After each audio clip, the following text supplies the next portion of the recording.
So, when you think about your favorite educator, what is the first thought that comes to mind? Well, today, what we're going to do is we're going to dive into a conversation that I think should be had across our United States concerning our education. No, it's not just curriculum, it's not, how do we increase our pay?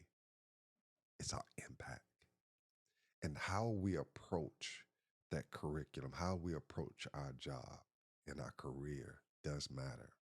And sometimes we need inspiration to push through a day. Sometimes we need a lot of inspiration to push through the week. But in the end, we find out that the reward that we get, it is generational. Today, my guest is going to dive into that very thing. She genuinely cares about educators. Well, how do I know it? She cares about herself. And that's not a selfish thing to say. I think one of the first steps you take to care about others is understanding the importance of your very self. We're going to dive into a very unique conversation around education, the arts. I can't believe a math major, math educator is going to have this conversation. And I'm sure it's going to be a very impactful one. So let's go. All right, so my next guest is Ann-Marie Maloney. Now, when you look at her work, again, you got to understand that she is the National Board Certified Teacher. She is a arts integration master teacher. Okay, want to make that clear. Um, as well, she's a graduate of the Howard University. She's a educator for the Prince George County Public Schools. And I look forward to this dynamic conversation as we move forward. My next guest, Ann-Marie Maloney. How is the weather where you are? The weather is gorgeous. It got up into the 60s today, and I am a warm weather girl. I do not Okay. like the cold. I know colds will come back, but for today, I'm taking it. Absolutely. Well, that you have giving a new approach to weather than any other guest that's been on. So that is good. I had to catch myself on how I'm going to respond to that, but that's good to hear. Again, I have on my sleeves, even though it is it's nice here in Mississippi, but Mm. um, yeah, this weather is different in North America. So, all right, Yeah, good. well, anywhere. It's different anywhere. Tis the season, though, where the weather fluctuates. So. It does. It was what last week in Mississippi we had I wouldn't say a major storm, but it was some bad weather that came through and shut down every school in Mhm. Central in North Mississippi. So that's yeah, that weather is a big thing here. So good deal. So I think we can jump right into it. you know, Sure. I want to kind of hear a little bit about your educational journey. And you have a couple of terms, and one term I had to look up, an acronym um, that I had to look up. And if I have to look something up, that's a good thing. I know about the National Board certification, but Do you remember um do you remember your first crush? I do. Okay. And do you remember like going out on a date or all the things you were trying to make perfect and make sure that experience was wonderful? Right. I remember. Okay. So definitely when you think about arts integration, it is about creating an experience for the student. There are 5 pillars. Let me see if I can remember them all. It Okay. is music, dance, drama, media arts, and visual arts. So very often, you have the sage teacher, and we think we know everything, right? We think, Mhm. okay, we are going to teach these young people. We're going to tell them what we know, and by golly, they're going to be happy that they Right. have Yeah. somebody like us to talk to them. But kids don't learn that way. Funny thing is, they don't learn that way. So when you consider arts integration, what you are looking at is look at the core subjects. For example, I'm reading English language arts. Mhm. Now, every middle school young teen wants to write an essay, right? Yeah.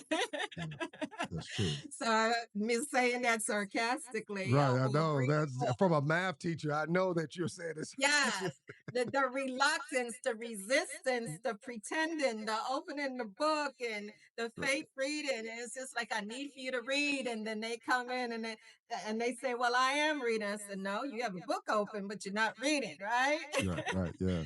So, in terms of how do I get kids to learn, and it is the arts, the creativity in me that have discovered the magic sauce. Let's Mm. call it that. And that is, I want to instill the sense of curiosity among children. Mhm. We seem to have stamped that out of them, but I want to bring it back so that it can use their imagination. When kids can use their imagination and creativity, that becomes the driving source for their desire to learn. Mm. They, a little bit about my experience. I come from a public relations marketing world, which is what I did before I went into teaching. And one of the things I did, we called it social marketing, actually, when you talk about issues like immunization, for Mhm. example, Mhm. and you craft a message. You're not trying to sell someone on taking a shot. Let's go get immunized. You're trying to sell them on a concept. Maybe the concept is you'll be healthier, right? So you're moving the target to what they care about in order to get the outcome that you want. The same thing with cars. Mhm. Right. You are not selling a car per se, unless it has the bells and whistles, but you're selling, okay, your prestige and what you're going to look Right. like behind the wheel. So if you follow that train of thinking, arts integration is that way, is that we can motivate students to be curious about the standards that they must learn Right. through experience. Let me give you an example of that. The Diary of Anne Frank. Oh, I love Classic, those. right? Classic. And as adults, we know the sacred entity that we need to handle that particular story. In Mhm. our textbook, in our curriculum, that is 30, 40 pages long, and it's in play format. But to get a child to read that much, to Yeah. get a child to invest in that would be difficult. So this is what arts integration looks like. One year, it actually was a couple of years, I did it this way. I brought in drama and dance, and I separated this 30, 40 page story, required reading, into segments, gave each group a segment, and then they had to dramatize it. Sometimes I did it, I said, but you can't use voice. Mm. So you're dramatizing, and basically dramatizing as well as using dance or movement. I say movement because sometimes people are offended when we say dance. No, you're not dancing the ballet, you're just moving. They had to study that particular segment of the story. That means questions arose. How is the character feeling? What would the character naturally do in this situation? What came before? What would come after? They got into the head of each character, whether it was Anne Frank, her father, Meek, or any of the people in the annex who were helping the Franks. Yeah. I I didn't have to teach them. Right. Yeah. Okay? They picked up on it. I'll give you another example using Shakespeare, which It's difficult for many people, including us as adults. Teaching A Midsummer Night's Dream. I never start from page one. I start literally from the middle of Act One, Scene One, where we have this character, Helena, and she is pining after this man. Right. And so I'm asking the kids because the first time I introduce it, I'm helping them with the iambic pentameter with the rhythm of it. And I'm asking the kids and helping them translate because I give them the original. Hmm. Even my special needs baby, I give them the original. And I said, what is it like for this woman? She's pining after him, but he's following somebody else. Right. Yeah. And then I begin, I call it living in the question. Okay. So, what is it? What circumstance brought her to this point that this is the way that she is? Then they want to go back and read and find out. But Miss Maloney, we don't understand what they're saying. I said, well, welcome to my world, because sometimes I don't understand what your rap song singing, okay? Right. I said, well, welcome to my world. But I said, you know what? How you understand is you find a rhythm. Let's because Shakespeare writes in meter. So if you can find the rhythm, I'm not able to know every single word, but certainly you can get the gist of the story. And that's what arts integration does. It creates a sense of curiosity, imagination. It makes the heavy lifting of teaching just a little bit easier. Tony, what I wanted to add is when share this in my school, because I've worked many years trying to get this grassroots movement in my middle school. A lot of teachers are nervous about it because they said, well, I'm not an expert. I'm not a drama teacher. I'm not a dance teacher. I'm not an expert. And I say to them, you don't have to be. The kids are. But here's the thing. There's a couple of things I want to say. Uh, Mhm. I guess the first thing is, where have you been all my life? Let me first say that. Yes. What? So I'm thinking as you were talking, it's reminding me of when I changed my approach in mathematics. It was this exploration where it was this inquisitive part that I didn't recognize I didn't recognize that I was using it as a learner, or even that it was important to have as an educator. And as you were Mm, talking, it it reminded me of, man, this is it. Because instead of giving them this finished product, you're giving them yes. bits and pieces of this product. Because as you were talking about Shakespeare, I was scratching some of those brain cells, and I actually remember my can't remember. I just remember my uh, high school English teacher, us going through it, and I remember having to recite it and having to go Yes. home and recite it. But if you involve the emotions of a person and involve the what they have, it now makes it more interesting. Like I'm just listening to you, like, okay, Yes. I like English again. All right, Yeah, it puts it in their bodies. right, yeah, It puts it in their bodies. Now, imagine if you had to discover all of these things, and you're not doing it by yourself because your classmates, your peers are helping you. They're making discoveries too. But if you put it in your body and you absorb the emotion that's going on behind the character, or maybe the plot twist or the conflict, then imagine the outcome, what the students can do. right. Imagine what happens there, you know? All right, so we're going to pick back up. Just a nice experience we just had.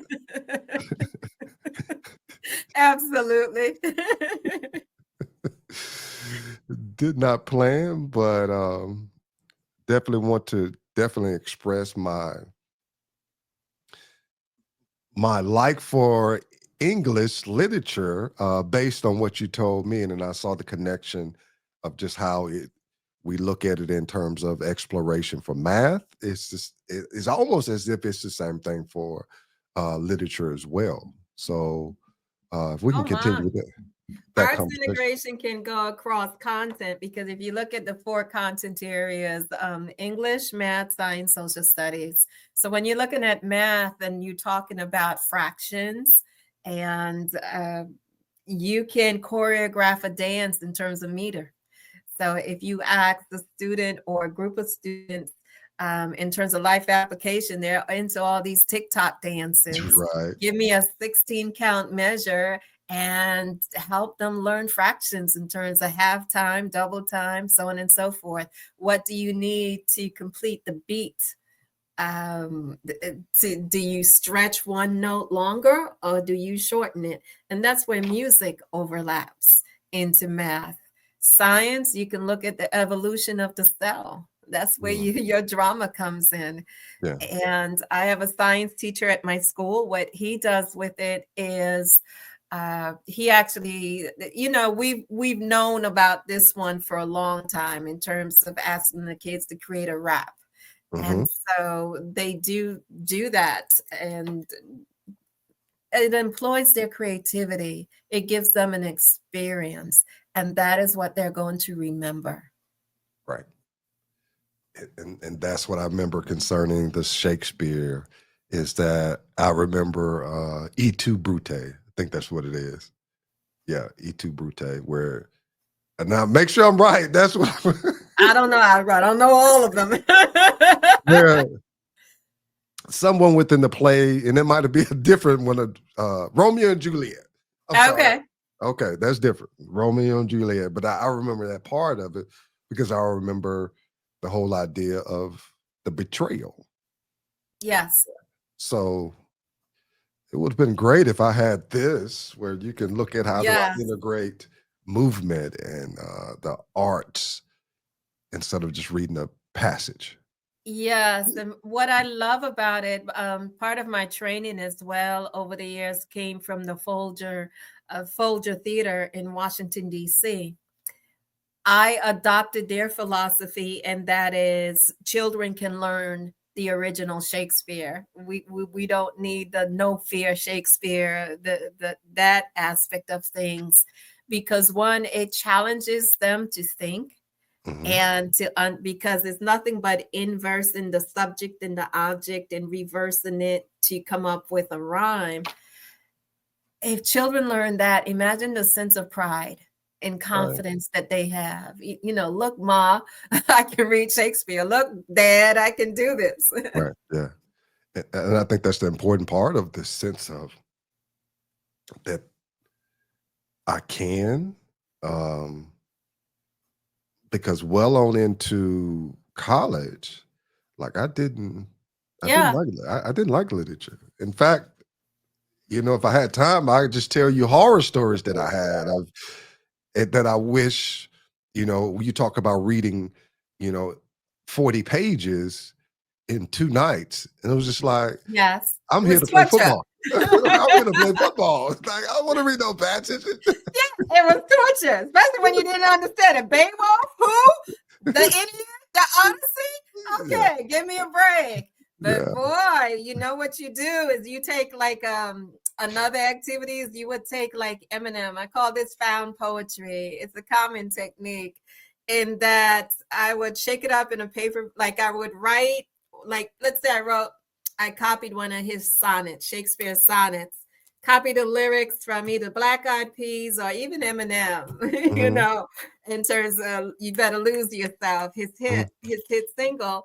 Then you mix up the lines, you rearrange the lines, you have a whole new poem, a whole new flow. And then they see the possibility of writing, what they can write, what they can create.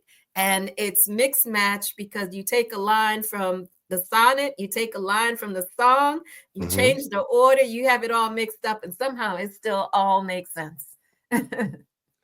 Wow. That's a little deeper Hmm. because now, as you were talking about earlier, of connecting the math, um, and I probably need to pause right here because I'm not an expert on how writing occurs, or even those that write raps. I'm not as Mhm. familiar, so I'm going to pause here and not to step I got outside of you. my step out of my lane right here. I got you. I got Yeah. you. One word, theme. That's the standard. Kids got to find the theme. So if you mix match things and now they're curious, they're going to find a theme. So Mm. we can leave it at that.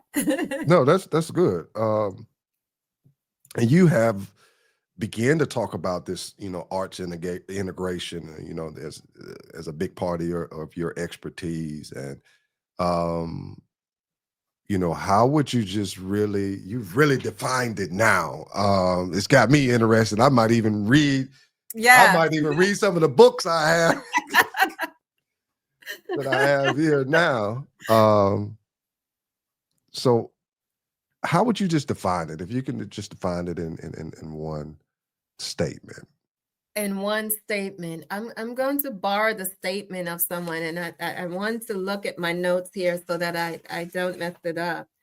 But arts is a place for children to learn to trust their ideas and themselves and to explore what is possible. That quote comes from Marianne Cole, who herself is an educator and an artist. However, the Kennedy Center has a definition, and you will laugh at this. As many PDs as I've attended, not only attended as a participant, but as a facilitator. And we have this one statement that Kennedy Center came up with in terms of a definition. It is taking a look at the standards, taking a look at the instructional practices, and basically arts integration is an approach to teaching that allows students to explore their creativity. The reason why we call it an approach, many educators, if you approach them and say, okay, I would like you to teach the kids arts integration, Hmm. educators are going to feel it's one more thing, and that's the last thing that we want to hear. Don't give me one more thing, don't give me one more program, don't take me there. I, we're not doing that because we are already living our lives in overwhelm. But what if I were to tell you that your load can become lighter, because if the children take hold of it, then you don't have to work as hard to get them to Mm. work. Instead of Johnny, go sit down, Sue, be quiet, Jamal, stop running around. Instead of all of that, okay, babies, go in your group. Here's the scene. This is what the outcome needs to be, and loosely define, go at it. Mm. Give Yeah, them a rubric, go meet that. And you're there then as a guide and as a facilitator, that's the word. a guide and a facilitator versus always telling them what to do. And as students grow in age from the K through 12, they want their voice to be heard. They Correct. want to be seen. And people, teachers are always telling them what to do. And so the magic sauce is they are creative and they can come up with what to do. That's powerful. That's when I changed as an educator. I felt like at that point I became an educator. Yes. Recognized that I was not the owner of the knowledge. I was not the owner of Mm, I was a facilitator of it. And when they began to understand that they owned it as well, it was a it was an opening for well, it was a transformation from, oh, I'm going in Mr. Kimmel's class to do math, yes. to the point of now I'm going in to learn more about what we talked about before, instead of always hearing, Yes. well, we talked about the Pythagorean theorem, when are we going to use it? Right. Now now they think of I'm coming in to be successful, and that's a shift that I hope educators get to experience instead of this is just 50 minutes or an hour and a half that I have to tell them how to do this standard. No, that's not And it. that's so and it's so abstract to them because what I would do with math in terms of the angles and the lines and the shapes and so forth, let's go on a field trip. Let's just walk outside. Look at the building, the shape of the building, the angles. How did somebody come up with the idea that a triangle is the strongest? You know, in terms of the displacement of the weight and what's load bearing and not load bearing. And guess what? What if what if you choreographed a dance and your dance you were able to contour into different shapes? Y- And we did that with yarn. Yes. So then you give them the yarn and you give them some criteria, you give them some Mm-hmm. criterias, Criteria. and then they develop these different shapes, which now um intrigues them to understand, okay, how did I develop this? And now questions come. Now the deeper learning occurs at that point. Instead of saying, all right, here's the rule for a Yes. triangle. The triangle has three sides, and you got all these different types of triangles. What this is a Yes. quadrilateral. And then da, da, da. Mm-hmm. Now they're invested in the Mm-hmm. learning, which it's different. Yes, and now, and they like art. They like visual art as well. And so Mhm. now they're like, okay, you do realize when you draw a face or when you draw this, all you're doing is working with shapes, line, and form. And guess what? You can teach that as a math, reading, science, or social studies teacher because all you have to do is give the kids the basic and Dr. Google. Right. Dr. Google, and they will discover on their own. So I have found that to be the magic sauce. And how I became a master teacher is in our district, we're one of the leaders in arts integration. We have a summer institute every single year. And I remember, PD, professional development, Right. and you Yes. go in there and you're just like, you smile because you're like, what? I have to sit through this and tell me something I don't know. Here's the funny thing about it. When you mentioned, you know, I've been on the side of, like you mentioned earlier, of those that were, participated in it. But then when you have to facilitate them, Yes, I was the one that was trying to spark fun inside of as a participant.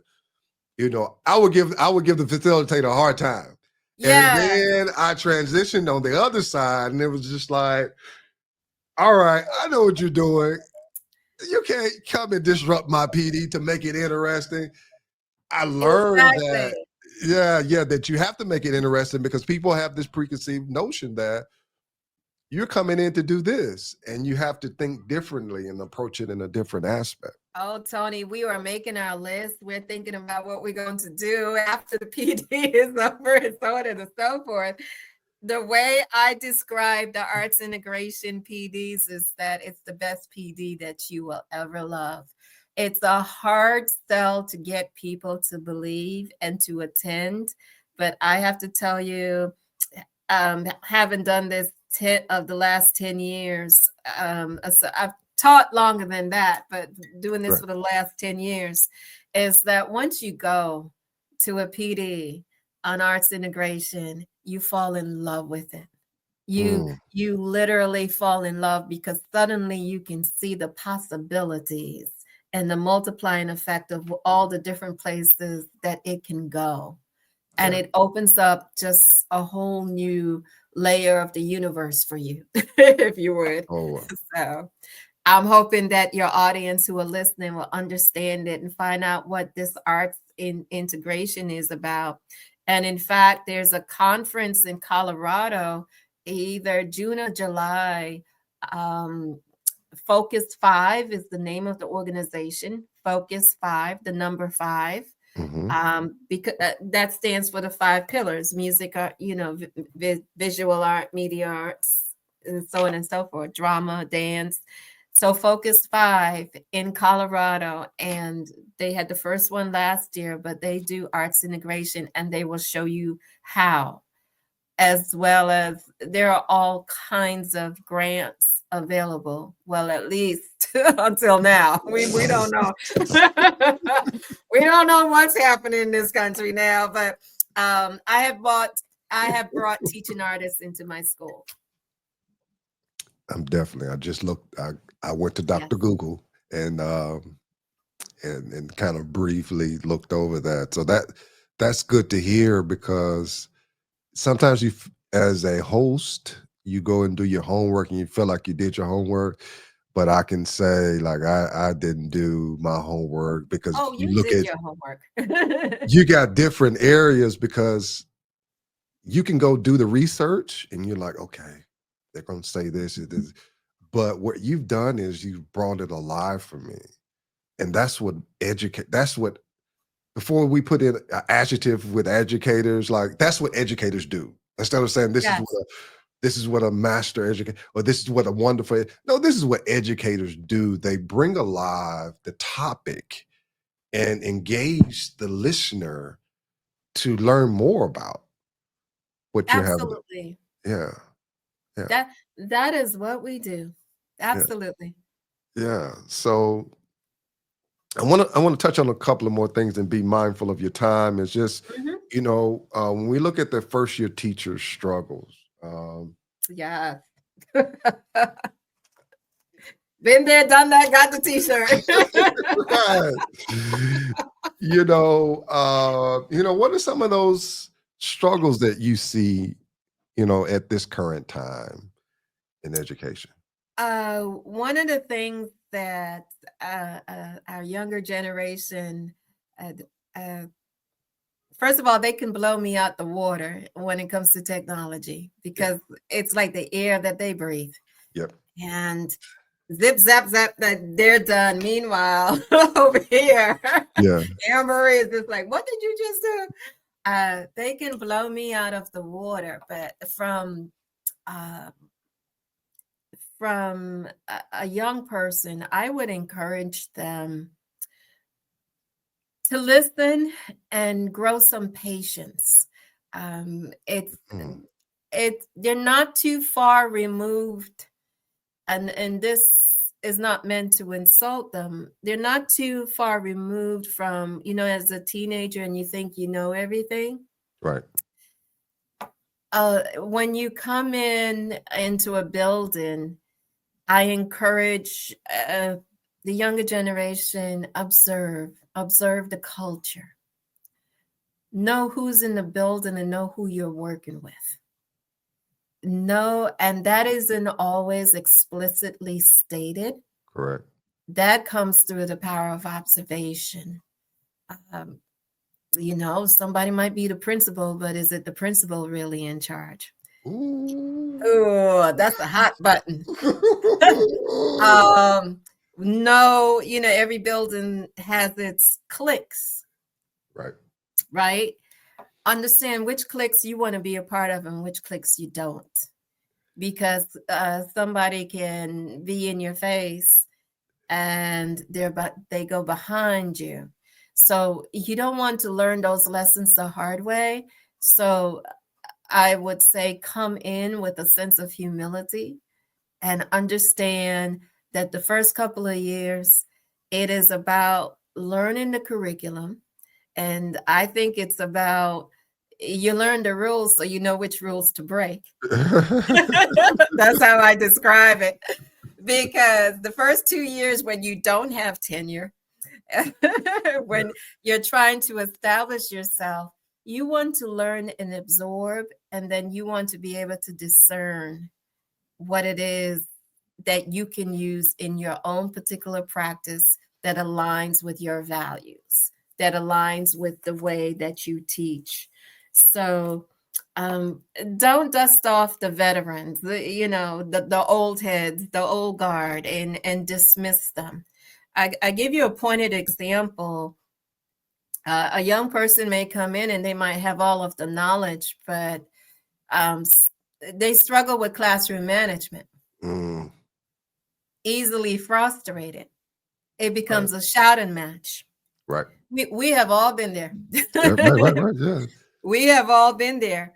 So the thing is, that veteran that can become a mentor to you, that can help you, will help you understand, well, there's some kids where you can be bold, like, you can pull them up by the scruff of the neck and just right, like, okay, I'm not the one, right? right, But then there are some kids you have to be able to discern that if you talk that way to them, it will crush them, right. and to know the difference. And maybe what it is in terms of behavior, what a veteran is going to know is that Johnny, Sue, Jamal, whomever, they might be behaving this way because they don't yet have a vocabulary or the words to articulate what it is they're feeling, what they're frustrated with. And the frustration may come from the academic subject itself, Mm-hmm. because I'm sure you're no stranger to this. Many people say, I don't like math. You're no stranger. You've heard that before, Right. Should be right? a quote, right? Should be a So they're t-shirt. frustrated. Young people don't like to feel like they're embarrassed. Right. And so then they want to act out, and on and on and on. So a young teacher coming into the game, to understand those nuances, spend some time observing, observe your culture, and no two buildings are exactly alike. So, That's powerful. I need you to understand how powerful that 2, 3 minute. I don't know how long that was, and mhm, let me make the connection for you. I've talked to many superintendents, principals, um, across this United States, and one of the common terms is culture. mhm, From the building administrator or from the district standpoint. But I love how you brought out the point of patience, but not only patience, but being able to observe who really has the influence in the building. yes, That that is a conversation because, and let me point it out. I made a post on Facebook. I can't remember the exact post, but when you're talking, like my mind is going because I'm like, yes, all right, I got to go back. In fact, if you look at my paper I have here, it's I'm making notes to remember. And it was a unique comment made by one of my former students that moved into education. And she made the statement that, gosh, I wish I can remember it verbatim, but it was along the lines of what you said of knowing what the culture is once you go into a new school. yes, Be- you don't know what you're going into, and it's not in the bad sense. This is something that all educators need to know, whether you're a first year teacher or a teacher that's going into a different school district, because there's a correct, culture there, whether it is allowed or it is intentionally formed. It's a yes. culture. Whether it's hierarchical or spoken, also the respect that we need to give individuals. For example, I've been in my building, I've been in 3 buildings in my teaching career. So the last one that I'm at, I've been here 16 years, around that number. When I first came, I remember it was the secretaries, it was the custodial staff. I would bring in some baked treats for the custodial staff because nobody ever appreciates them. Right. Nobody ever sees them. Well, I'm talking extremes. That's not true. They are hardly seen, and they are doing a job that probably you and I wouldn't want to do, right? Right. And so I always thought I need to honor them and recognize them and say that I see you as a person. guess what? When you're locked out your classroom, guess who's coming to your rescue? Okay. When you need that barbecue chicken, guess who's gonna run out get it for you? When my tire went flat, oh, you Right. know, it's just like there was relationship there. Or conversely, I need to see the principal to get their approval. Well, this is the form that you need to complete. See, I wouldn't have known that that's the form I need to complete, but the secretary's going to tell me. Understand how the school runs in many cases. Yes. It's very managerial. Um, God, that's a whole Yes. podcast episode because I've worked with so many schools and I've learned, even when I was in the classroom, is how to navigate through a school is through uh, that staff. So when I Yes. would go to different school districts, I would become acquainted with the custodial staff and of course the secretary because Yes. that was the heartbeat of the school. That's the heartbeat. Yeah, yeah, That's the heartbeat. Um, so, if I may, I want to talk about national board for a moment sure. because that's such a huge thing, and why I want to encourage our educators to consider national board. Career changer, you understand. And I came into education, had to go back to school and get my master's because it was not my career that I went to college for, Howard Right. University, Okay. But with that being said, sometimes educators go, they look at the money. Hmm. And that's why I want to become national board certified. Or they look at the work that it entails. It's an arduous process. I certainly looked at it. I thought to myself, the first time that I went for it, I just recently got recertified. So when I went for it, I'm thinking of the baby son is in college, and you're thinking about putting all the coins together and so on Right. and Yeah. so forth. It went from a position of arrogance to humility. Oh. Because when you become a veteran, I've been teaching 24 years now. When you become a veteran, you have a certain confidence. And some of us, we can walk into a classroom and we can wing it, Right. Right. Yeah. and Yeah. we can wing it with the outcome that is desired. If a higher up was to walk in, so you get comfortable in that seat, Right. Yeah. you I know agree. is I got that, I know how to do that. Yeah. And so you begin, or you can begin to take it for granted. What national board taught me in terms of reflection is that it had me to examine assumptions. When you have to Mm. record yourself and put yourself on video, and you look at the patterns that you do, sometimes you don't realize what you're doing or what you're saying and what you're depositing into young people. It's a humbling experience. So it's a reflective practice. It pushes you to study how would you improve the profession, and it engages you at that level of making a difference in someone's lives. So I encourage national board certification for that reason. Mm. Um, it's a good path. It's a good path. Thank you for sharing that. Because typically it is for the money. When at least Yes. in my area, when people look at either am I going in administration or what's another way that I can increase the finances that coming in. I mean, that's that. Yes. Yes. But what we are looking at, and I'm still here.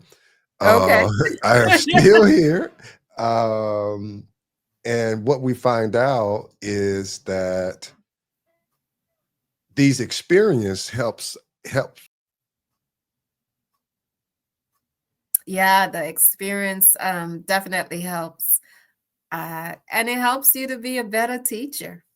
So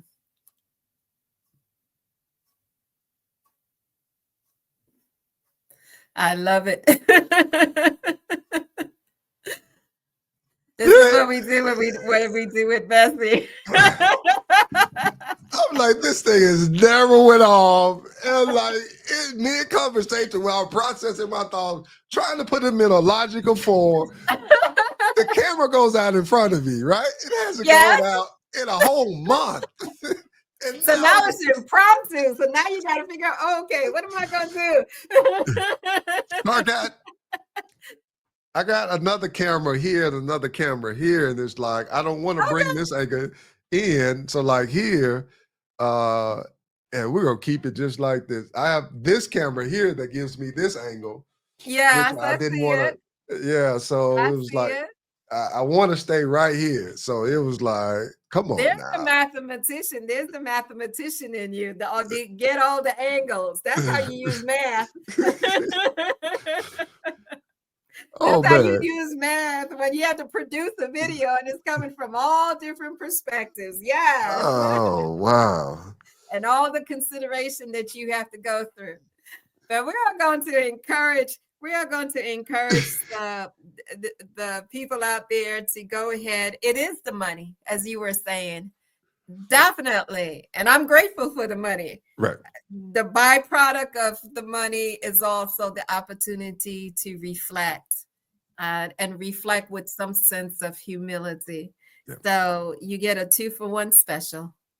Right. And I love the part of humility, but then also I love the part about the video because there's actually some research out there. I don't have it available, but the research was on video coaching and how that is very impactful in the way that you laid it out. Of said instead of someone coming in and providing some instructional support, when you sit on video, there's a different conversation that produces this humility as opposed to saying, I wasn't doing that. Well, no, the video is saying Oh this. yeah, the videos that you were. Yeah. And then there's another part in terms of the case studies of when you have to write. So we have our kids write MCAP style, testing style, right? So the Mhm. children have to produce narrative writing, descriptive writing. National board, you have to do that as a teacher. You have to Mm. have the economy of words as well because they will cut you off at a certain page. So there are all kinds of nuances. I don't need to go into extra detail, but it's a good process. It's a good pathway in terms of leveling up your professionalism. And again, I know what we had planned, and in my opinion, this has been valuable. Absolutely. I'm glad it has. Because what you brought a different perspective than anyone that I've had on the show. And that's the value that you brought. I appreciate you for going through all the adjustments that we had to go through. And No that- worries. yeah, so I've got one more for you because you told me about your 2 minute. right. So now what I do is I let you have the floor. I'm gonna step to the side and you have My 2 minute spiel is I just pray a blessing over educators. We are at the front lines. Very often, people forget to mention us. We went through a pandemic, for example, and so many people gave credit to health professionals as they should. When we are at the front lines, we are at the front lines of everything. We are at the front lines of the social, emotional issues, not just the child, but that families go through. So if there's love in the home, we experience that in the child, but also if there's domestic violence, if there's housing displacement, the schoolhouse is the first place of contact that families go to. So educators are always under attack, if you would, under distress. And it is a wonder that we show up every day. So I would like to say to the educators that I see you. I see you, the extra hours that you put in, the extra effort, the way that you help all of those students, and you give up your lunch, you have the lunch bunch, and you're doing all of these extra things that are not in your job description. I see you. I see when you're asked to produce more paperwork and so on and so forth, when the fact is you have a family of your own. You have your own children at home waiting for you, and sometimes you see the children at school more than you see your own children. I see you. I pray for you that as we go through this reorganization in our country, that you find a place of peace, that you find a place, a posture, your thing that brings you joy, and ground yourself in it. Let it resonate in your soul so that you can work and operate and navigate through life, navigate through your existence with a peace of mind, with faith, and with a calmness that in this moment calls for. I see you. So good luck. That is a powerful way to end this podcast. Miss Ann-Marie Maloney, I Yes. appreciate you for coming on and dropping huge nuggets, and to close it out in such a way that you let educators let us know that we're valued. You are valued. We are valued. Absolutely. We are valued. Even though nobody else says it, we are valued. I can't say thank you enough, but I'm gonna say it again. Thank you, because you have brought Absolutely. value